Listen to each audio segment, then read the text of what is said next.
Good morning, dear students. Hope you are all fine. Today, we are going to discuss about an important system in our body. This lesson is going to be very useful for you. Are you ready? Fine. In previous classes, you have learnt about different systems in our body. That is respiratory system, excretory system, digestive system, etc. Today, we are going to see about an important system, nervous system. The basic purpose of the nervous system is to coordinate all activities of the body. It enables the body to respond and adapt to changes both inside and out.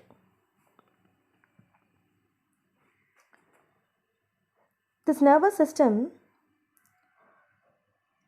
provides a continuous flow of information between the brain as well as other parts of the body. This is body's control and communication center. Also, it enables the body to function in an orderly and effective way and to perform everyday tasks such as eating, writing, running, solving the problem, controlling the emotions such as fear, etc. Our body is made up of billions of cells. The cells of the nervous system called neurons. The neurons bundle up together and form nerves. The informations are carried super fast to the brain to take any important decisions. It collects the information from external as well as internal environment and get immediate response from brain. One of the characteristic feature of all living organism is responding to stimuli. We live in an environment where external factors are constantly changing. Even inside our bodies, conditions are changing. For example, changes in blood pressure, tension in muscle, blood sugar level, etc. These external as well as internal changes are called stimuli. A stimulus is any physical or chemical change in our internal or external environment that is capable of causing response in an organism. A stimulus is any physical or chemical change in our internal or external environment that is capable of causing a response in an organism. The stimulus may be asked for 2-mark question. Important.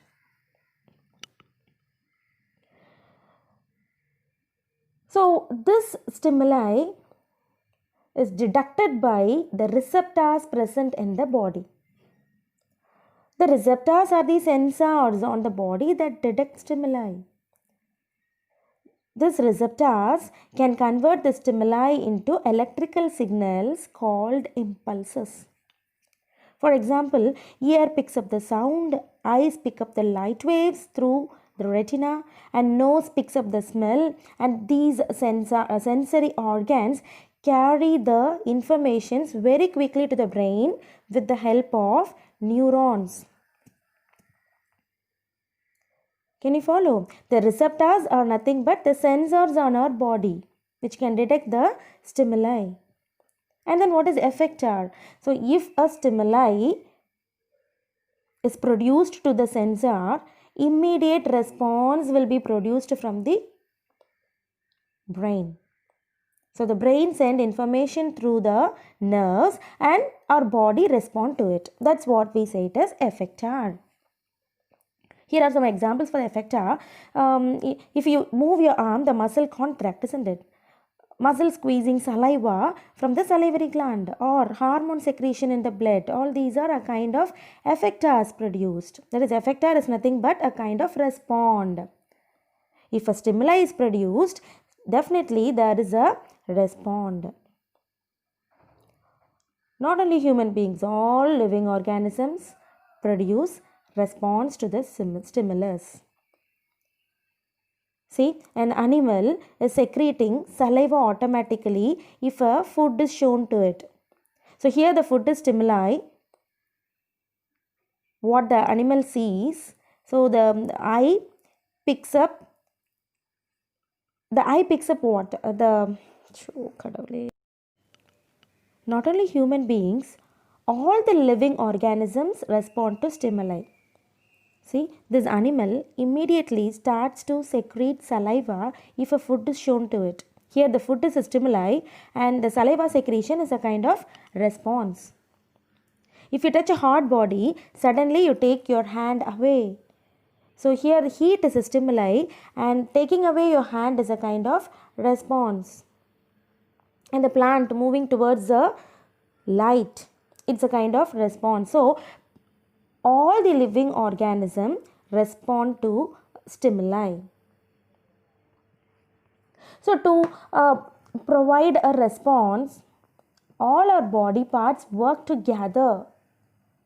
Various organs in our body work together, coordinate and work together to produce a proper response is called as coordination. In animals, including human, the coordination between the various cells and organs is essential. Why it is essential? To maintain physiological balance. That is called as homeostasis. Homeostasis is important 2-mark question. So all the organs in our body work together to maintain physiological balance is called as homeostasis. Do you know, children, the right half of the brain controls the left half of the body. This means that only left-handed people are in their right mind. Okay, the nervous system is a network of specialized cells that communicate information about an organism's surroundings and itself. The nervous system is made up of nerve tissues. It is formed of 3 distinct components, namely neurons, neuroglia and nerve fiber. Let's see about this nervous tissues. First, neuron. This is neuron. Neuron or nerve cell. A nerve cell is a structural and the functional unit of the nervous system. The neuron is the structural and the functional unit of nervous system, and it's the longest cell of the human body with a length for over 100 micrometer. The cells are highly specialized to detect and receive and transmit different kinds of stimuli. And the informations are conducted or carried through the neurons in the form of electrical impulses. So, the informations are carried in a form of electrical impulses from one part of the body to another. Next, neuroglia. Neuroglial cells are supporting cells. It is also called as glial cells, neuroglial cells or glial cells. It's a supporting cell of the nervous system. Here, this neuroglial cells do not conduct the impulses, but it supports the nerve cells. Next, the nerve fiber. The nerve fibers are long, slender process of neurons. So, many nerve fibers are bundled up together to form the nerves. These nerve fibers are bundled up to form the nerves. They can pass the electrical impulses to the brain. From the brain, the nerve fibers send impulses to the effector.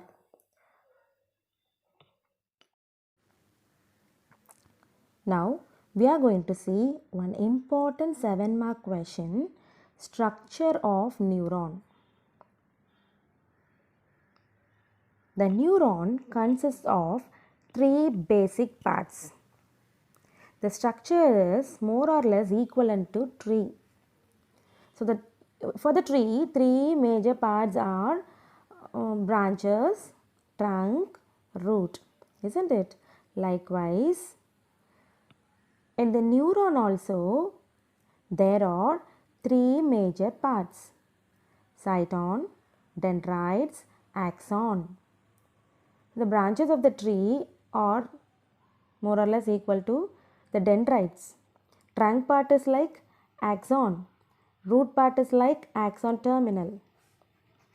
Okay, now let us see about the three important parts of the neuron. First, the head part. The head part is cyton. The cyton is also called cell body. So the upper part of this nerve cell is cyton. Next, dendrites. Branches which are coming out from the head part, from the cyton, is dendrites. And then axon. A slender elongated projection from the cyton is axon.